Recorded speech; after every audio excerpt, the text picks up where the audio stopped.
watching HCTV 22 City News, your source for news and information on issues, people, arts and entertainment, and sports in the city of Hawthorne.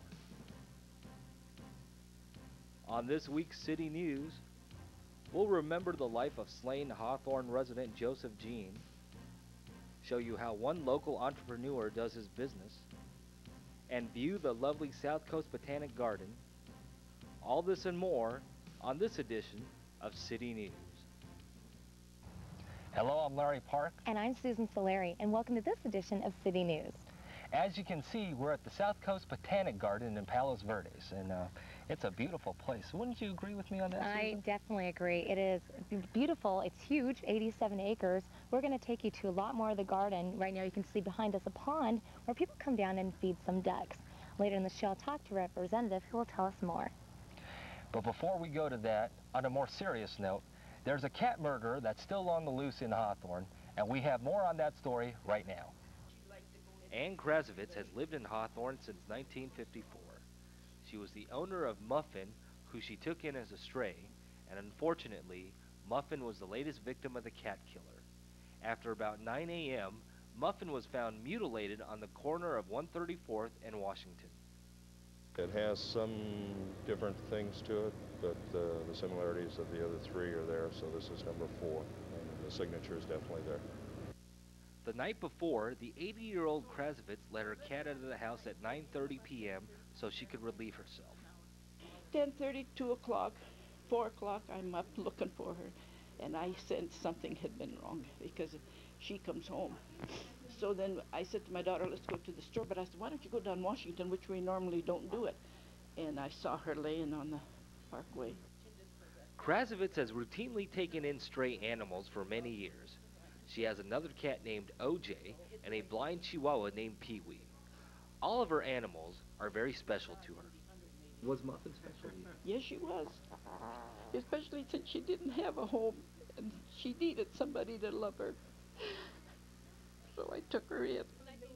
She's had Muffin for 3 years before this untimely mutilation, and it will be a long time before Krasovitz ever forgets her beloved cat. He can't replace my cat, but he's going to have to stop this. Whoa, that was quite a walk up from the pond to the cactus garden. Again, we want to remind you that if you have any information linked to the arrest of the person responsible for these crimes, please call the We Hit Tip hotline at 800-782-7463 or the Hawthorne Police Department's Detective Bureau at 310-970-7981. Now I'm here at the Children's Garden where you can see a miniature house, miniature people, and miniature animals. Now the RFK Medical Center has served the needs of the community for many years, but the company is now considering not renewing their contract with the Blue Cross Insurance Company. Catholic Healthcare West, the company that owns the RFK Medical Center, along with 40 other hospitals, is in dispute with Blue Cross because of low medical payments. The current contract is set to expire on August the 14th.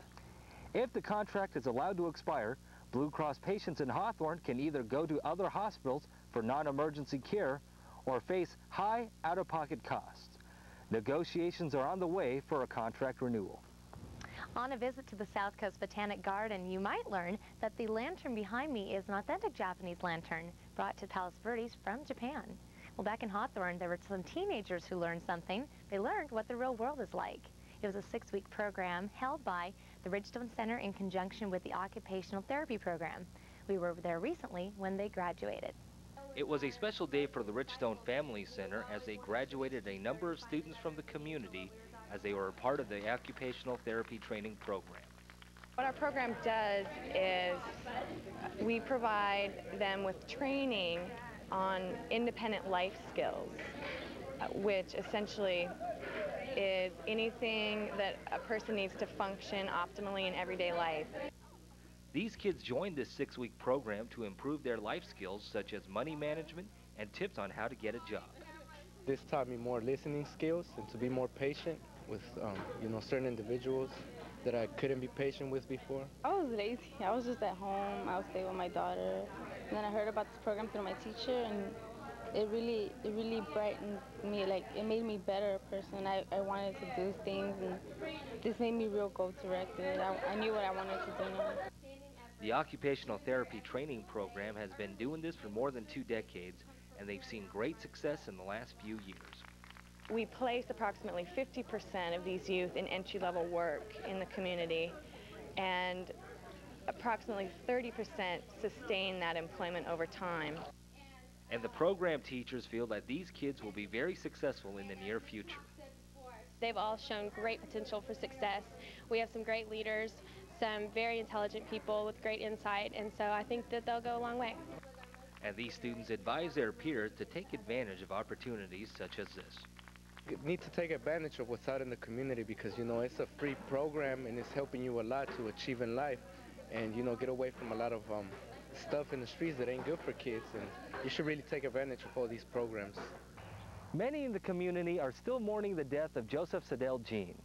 He was tragically killed in the city of Los Angeles. And I talked to Fountain Villa manager Evelyn Diaz about this man's life. Hawthorne resident Joseph Sadell Jean was very well liked in his neighborhood. The 41-year-old Jean was unfortunately killed on Saturday, June the 24th in the city of Los Angeles. He is survived by his 8-year-old twin boys, Jamar and Jarrell, and 3-month-old daughter, Kalia. Mr. Jean was stabbed in the face in front of his 2 boys. Saturday, 2 o'clock in the afternoon, daylight. People out there watching this happen. No one stopped it. No one did anything about it. Joseph was a funny man. Joseph was someone that would open the door for anyone. He'd give his last penny in his pocket. If you needed something, he had it. He'd hand it over and stay without. Diaz, along with the other Fountain Villa manager, Myra Padilla, rallied the members of their apartment building to raise funds for a proper burial. We are hoping that we can put him to rest, finally. We continuously get obstacles stopping us from doing exactly that, putting him to rest, burying him, giving him a proper burial. One of those obstacles was with the Haitian government, who still hasn't found family in Haiti. Diaz has only known the late Jean for less than a year. However, she still feels that he was a good man and a good father. All he ever wanted was for his boys always to stay together, keep a roof over their heads, food in their stomach, and clothes on their back. And he did that very well. Both managers have raised over $1,000 to give Jean a proper burial. Holy Cross Cemetery in Culver City has graciously donated a plot for Jean's body. However, a plaque is still needed, and that runs for about $500. If you're interested in helping out, then please call Evelyn Diaz or Myra Padilla at 310-973-4662. And once again, we send our condolences to everyone who knew Joseph Jean for this incredible loss. We'll be right back after this short break.